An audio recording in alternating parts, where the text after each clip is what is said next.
अज़ुमर साहब, ये भी तो एक अलमिया है ना कि अब ये कहते हैं अपोजिशन को, पीटीआई को, आए मिल बैठें, पार्लियामान में आए, मुलाकात करें, और वो मिलने को तैयार नहीं है। तो ये भी तो एक अलमिया है ना, पैरेलल।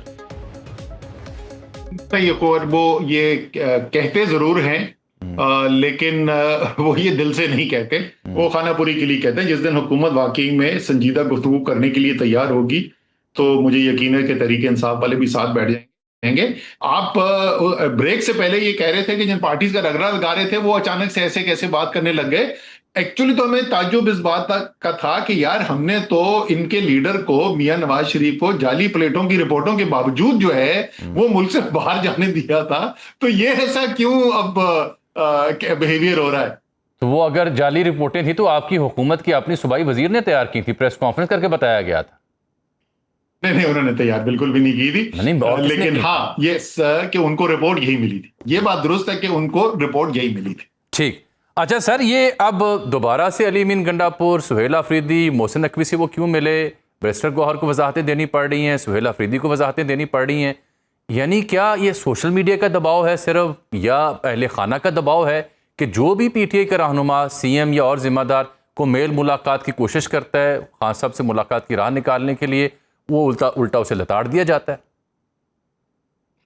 देखिए, मेरे ख्याल में जो है ना वो अगर इसको हैंडल थोड़ा सा मुख्तलिफ कर लेते तो शायद रिएक्शन इतना ना आता।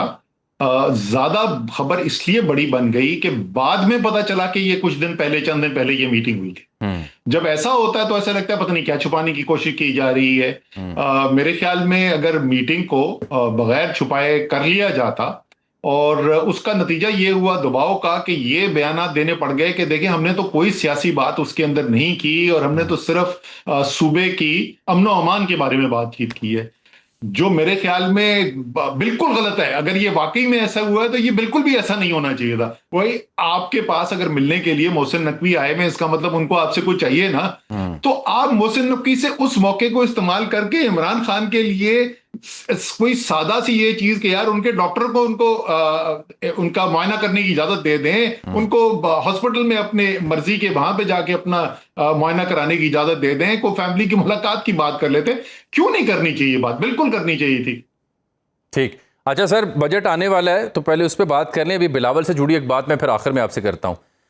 अब इसमें कुछ इशारे बताए जा रहे हैं, डेफिसिट कम हुआ है, कर्ज हमने बर वक्त वापस किए हैं, बोझ उठाया है, लेकिन एतराज़ बदस्तूर जारी है कि पेट्रोल डीज़ल की कीमतें दीगर खत्ते के ममालिक निस्बत हमारे यहाँ ज़्यादा है, लेवी की माद में ज़्यादा पैसे इकट्ठे हो रहे हैं। कुछ हल्के कहते हैं कि IMF के कर्ज से ज़्यादा हम लेवी की माद में इकट्ठा कर लेते हैं।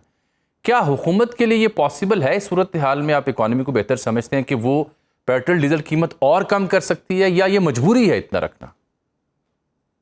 अच्छा जी, देखें, पिछले 2 साल के अंदर अच्छा क्या हुआ है मईशत के अंदर? अच्छा ये हुआ है कि IMF का जो प्रोग्राम चल रहा है वो ये चलाने में कामयाब हुए हैं। बुरा क्या हुआ है कि वो तमाम का तमाम बोझ उस IMF के प्रोग्राम को चलाने के लिए एक आम पाकिस्तानी के ऊपर, एक गरीब पाकिस्तानी पे, एक मुतवस्तित तबके के पाकिस्तानी के ऊपर डाला गया है। अगर आप पिछले 3-4 साल के अदादो शुमार उठा के देखें, खासतौर पर पिछले जो 3 साल अभी गुजरे हैं, तो उसके अंदर आपको नजर ये आएगा कि टैक्स के मद के अंदर जो बड़े टैक्स जो होते हैं, सबसे ज्यादा तेजी से जो इजाफा हुआ है वो तनख्वाहदार तबके के टैक्सेस के ऊपर है। सालाना 45% इजाफा हुआ है 3 साल लगातार। मतलब ये होशरुबा है, इंक्रीज। कभी कभी आज तक तारीख में कभी पाकिस्तान के तनख्वाहदार तबके के साथ ये नहीं किया गया था। अगर आप नॉन टैक्स रेवेन्यू को देखें कि वहां पे कहां से पैसा आया है, तो एक तो वो स्टेट बैंक ऑफ पाकिस्तान के प्रॉफिट है जो ना वो टैक्स ही नहीं होता, वो टेक्निकल डिटेल उसको छोड़ दे। जो एक्चुअल टैक्स लिया जा रहा है, जो सबसे बड़ा टैक्स आपको पता है कहां से कलेक्ट हो रहा है? वो है पेट्रोलियम लेवी। आज से 3 साल पहले 2021-22 में सिर्फ 113 अरब रुपए थी, और 2024-25 में 2025-26 जो ये साल चल रहा है, ये तकरीबन 1500 से 1600 अरब रुपए हो जाएगा।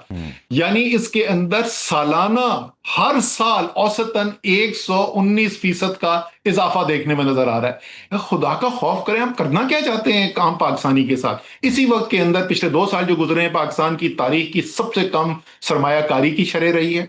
सबसे कम पिछले 50 साल के अंदर जो दो सबसे खराब साल थे वो पिछले 2 साल थे। खुद हुकूमत रिपोर्ट ये कहती है कि गुर्बत की सतह के अंदर तेजी से इजाफा हुआ है।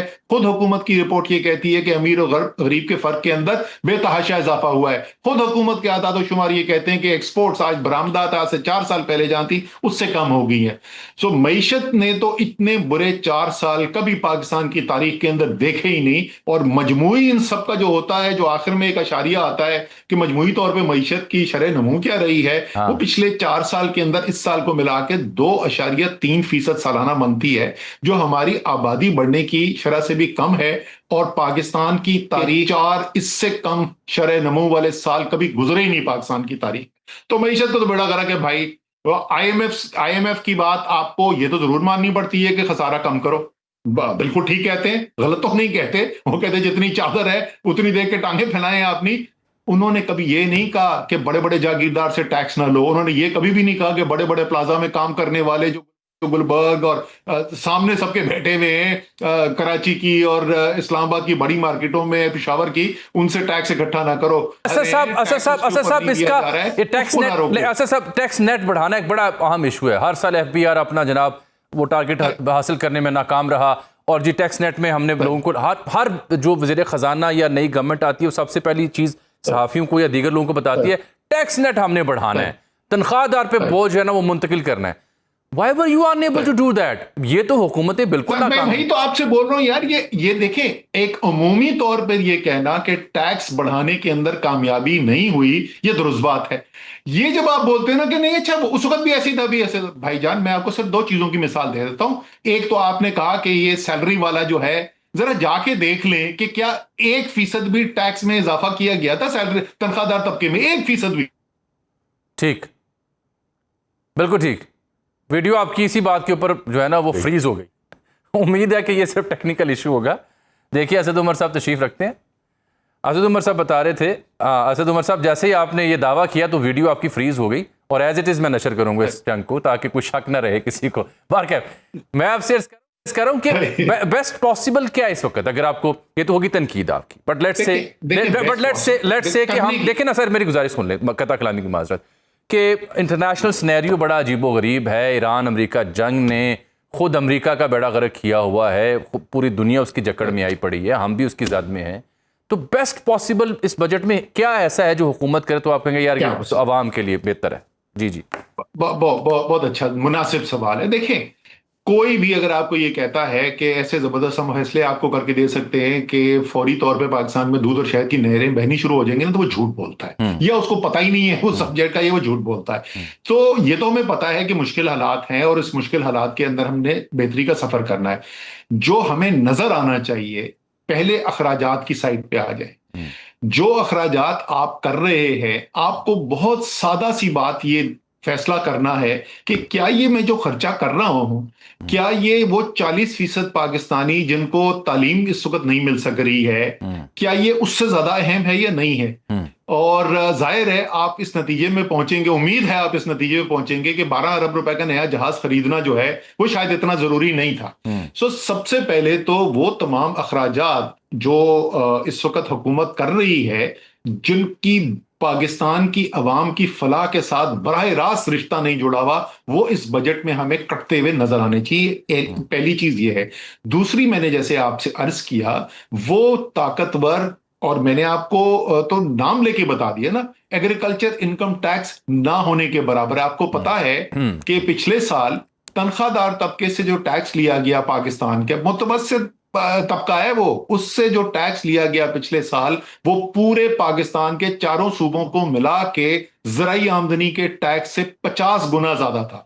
यार खुदा का खौफ करें, ये इंसाफ है। तीसरी चीज मैंने आपको रिटेल का बता दिया। बड़ी बड़ी मार्केट्स के अंदर पहले भी कोशिश होती रही है, मुशर्रफ साहब के बाद से कोशिश होती रही है, नाकाम हुई है हुकूमतें।